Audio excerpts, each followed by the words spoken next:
Here now is Harry Kazianis, Director of Defense Studies at the Center for the National Interest. What's your reaction to what you heard earlier from Secretary of State Pompeo?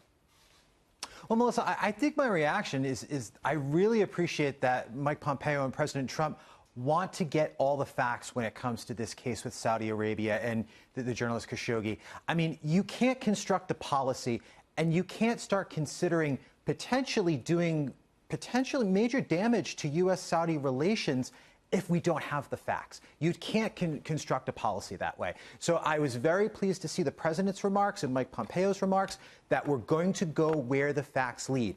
And I really like the potential responses that Mike Pompeo laid out. We can use the Global Magnitsky Act to put sanctions on individuals and not damage the overall relationship, especially if we find out that this was some sort of rogue operation, which I have a feeling that might be what it was. It's very hard for me to construct some sort of situation where the Crown Prince of Saudi Arabia would order a hit on a journalist.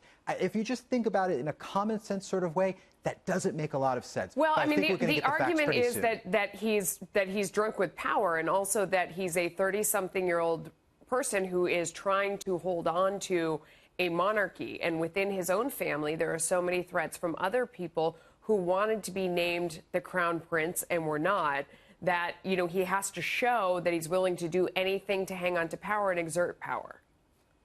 Sure, no, and that's a credible argument. I wouldn't disagree with that, Melissa. But it just strikes me that, you know, I'm sure the Crown Prince has very well-paid advisors, media advisors, public relations officials.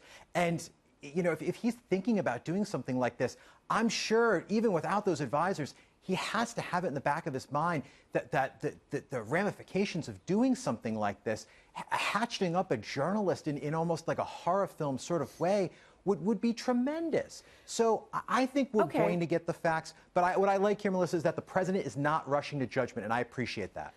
What are the odds that we get the facts of who was really behind it? I mean, it's one thing to kind of put together the evidence, whatever forensic evidence you can find at that point, or track people's movements all over the place. But to know where it started, in other words, whether or not it reached the Crown Prince, I mean, Mike Pompeo there expressed a lot of confidence about the people he has around the world doing work, trying to figure it out. But do you think that that particular fact is one that is definitely knowable?